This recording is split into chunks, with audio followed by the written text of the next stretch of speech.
Hi friends, எல்லாருக்கும் வணக்கம். Welcome back to my channel. எல்லாருக்கும் வெரி வெரி குட் மார்னிங். இப்போ டைம் பார்த்தீங்கன்னா கரெக்டாக 4 o'clock ஆகுது. இது கார்த்திகை மந்த்துன்றதுனால இன்னைக்கு கார்த்திகை மார்கழி மாதம்லாம் பார்த்திங்கன்னா ஒரு 4 மணிலேருந்தே பார்த்திங்கன்னா ஐயப்பன் பாடல், முருகன் பாடல்லாம் போட்டு நல்லா பரவசமாக இருக்கும் எல்லா ஊருமே. முக்கியமாக அதே மாதிரி கார்த்திகை மாதத்துலேருந்து மார்கழி மாதம், தை மாதம்லாம் பார்த்திங்கன்னா ஃபுல்லாக இயர்லியாகவே எந்திரிச்சு வாசல் தெளித்து கோலம் போடுறது எங்கள் ஊரில் ஒரு பழக்கமாகவே இருக்குது. நான் பொதுவாகவே பார்த்திங்கன்னா கொஞ்சம் சீக்கிரமாக எழுந்திரிச்சு தெளித்து கோலம் போட்டுருவேன். அது இந்த மந்த் சொல்லவே வேணாம். நம்ம இந்த கார்த்திகை மந்த் ஃபுல்லாக இந்த மாதிரி பிரம்ம முகூர்த்தத்தில் எழுந்திரிச்சு வீட்டில் தீபம் ஏற்றுறதுனால நமக்கு நிறைய நன்மைகள் நடக்கும். ஸோ அதெல்லாம் பார்த்திங்கன்னா நான் இன்றைக்கி என்ன பண்ணுறேன்னா, கார்த்திகை மந்த் ஃபுல்லாக நான் என்ன ஃபாலோ பண்ணுவேன் அப்படின்றத இன்றைக்கி உங்கள்கிட்ட ஷேர் பண்ணிக்க போகிறேன். நான் ஆல்ரெடி பார்த்திங்கன்னா வாசல் தெளித்து பெருக்கி தெளிச்சிட்டேன். இப்போ கோலம் போட்டுக்கலாம். இது கார்த்திகை மந்த்துன்றனால நான் அந்த நிலவாசல் இருக்கு இல்லையா, அதில் சின்னதாக ஒரு தீபம் மாதிரி சந்தனம் குங்குமத்தை வச்சு யூஸ் பண்ணிக்குவேன்.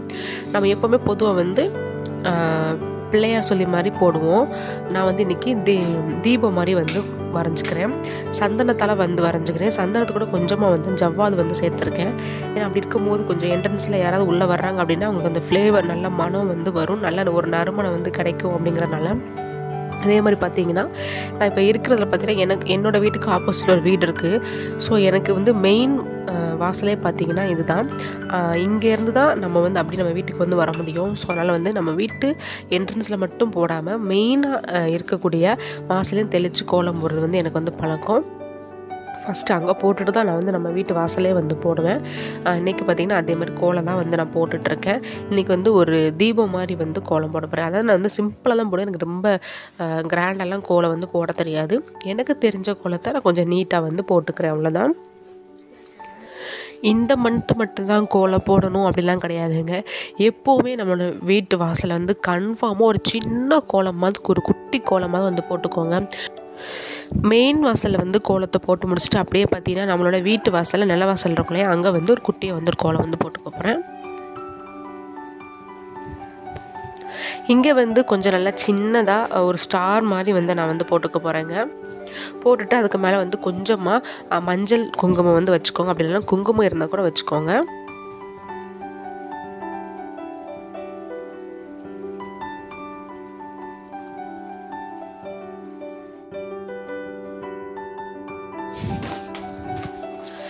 அதே மாதிரி பார்த்திங்கன்னா கிச்சன்லேயும் பார்த்திங்கன்னா நான் எப்போவுமே சொல்கிற மாதிரி அடுப்பங்கரையிலையும் நீங்கள் ஒரு குட்டியை கோலம் போட்டுக்கோங்க. நீங்கள் டெய்லி கோலத்தை மாற்றணுன்னு கூட கிடையாதுங்க. அடுப்பங்கரையில் ஒரு 2 days ஒன்ஸாவது நீங்கள் இந்த மாதிரி கோலம் போட்டுக்கோங்க. நான் இப்போ சாமிக்கு பூஜை பண்ணுறதுக்கு பால் காய்ச்சணும். ஸோ அதுக்கு தான் வந்திருக்கேன். ஆல்ரெடி பார்த்திங்கன்னா நான் ஸ்டவ்வில் கோலம் போட்டு தான் வச்சுருக்கேன். நைட்டு தரையை துடைக்கும் போது தரையில் போட்டிருந்த கோலத்தை மட்டும் அழைச்சிருந்தேன். ஸோ அதை மட்டும் பார்த்திங்கன்னா அரிசி, மஞ்சள், தண்ணி கலந்து போட்டுக்க போகிறேன்.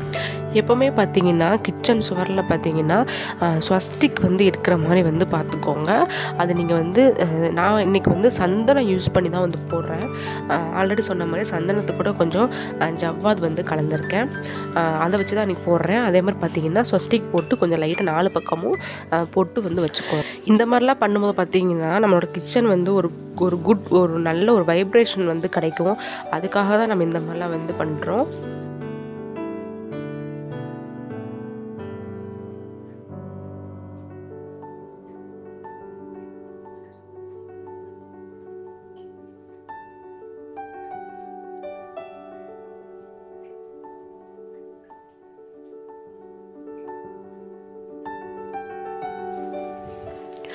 இப்போ பூஜை பண்ணுறதுக்காக பால் காய்ச்சிடலாம்.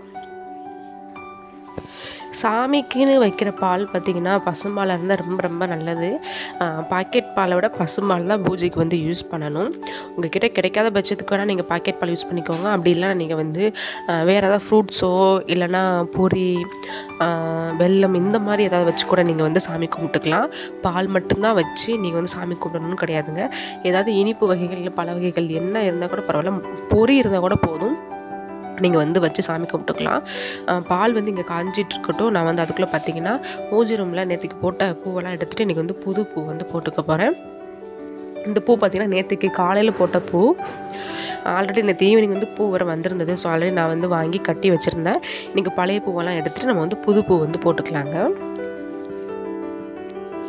பூ வந்து போட்டதுக்கப்புறம் பார்த்தீங்கன்னா எப்போவுமே பார்த்தீங்கன்னா பூஜை ரூமில் வந்து கோலம் போட்டுக்கோங்க. நான் வந்து இன்றைக்கி வந்து ஆல்ரெடி சொன்ன மாதிரி அரிசி மாவு யூஸ் பண்ணி தான் வந்து கோலம் போட்டிருக்கேன். நடுப்பகுதியில் மட்டும் பார்த்தீங்கன்னா இன்றைக்கி வந்து பச்சை அரிசியை வச்சு ஸ்வஸ்டிக் வந்து நான் வரைஞ்சிக்க போகிறேங்க. இந்த மாதிரி நீங்கள் பச்சை அரிசியை யூஸ் பண்ணி பூஜை ரூமில் இந்த மாதிரி தினமும் கூட முடிஞ்சால் நீங்கள் அரிசியை மாற்றி தினமும் இந்த மாதிரி ஸ்வஸ்டிக் வந்து போட்டு பாருங்கள். அதனால் உங்களுக்கு எவ்வளோ வந்து நன்மை கிடைக்கின்றது தெரியும். என்னை பொறுத்த வரைக்கும் பார்த்திங்கன்னா எல்லாமே வந்து ஒரு விதமான மேஜிக் தான். ஸோ உங்களுக்கு நம்பிக்கை இருந்தது அப்படின்னா கன்ஃபார்மாக எல்லாமே நல்லதாகவே வந்து நடக்கும். நம்பிக்கை இல்லைன்னா நீங்கள் பண்ணணுன்ற அவசியம் கிடையாது.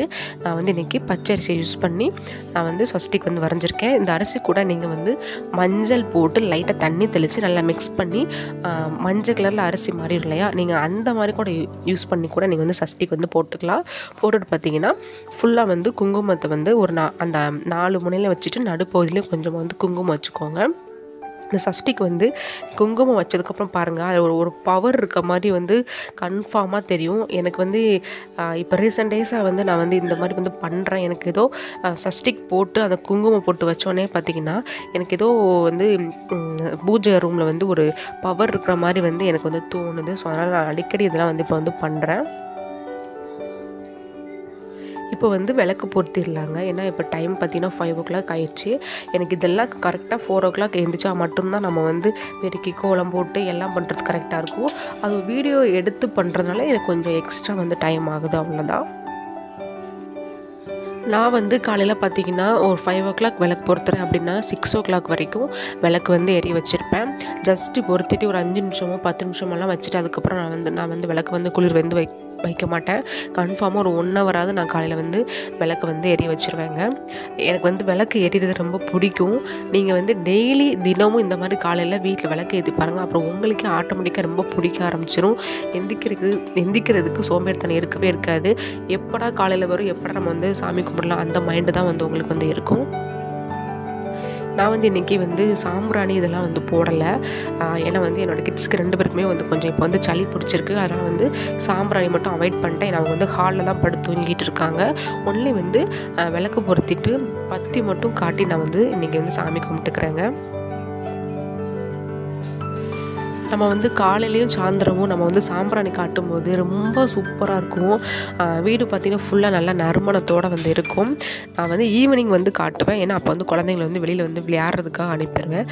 காலையிலங்கிறப்போ தூங்கிட்டு இருக்காங்க, அவங்களை டிஸ்டர்ப் பண்ணக்கூடாது. அவங்களுக்கு ஆல்ரெடி உடம்பு சரியில்லைன்றனால இன்றைக்கி நான் காலையில் வந்து சாம்பிராணி வந்து காட்டலை.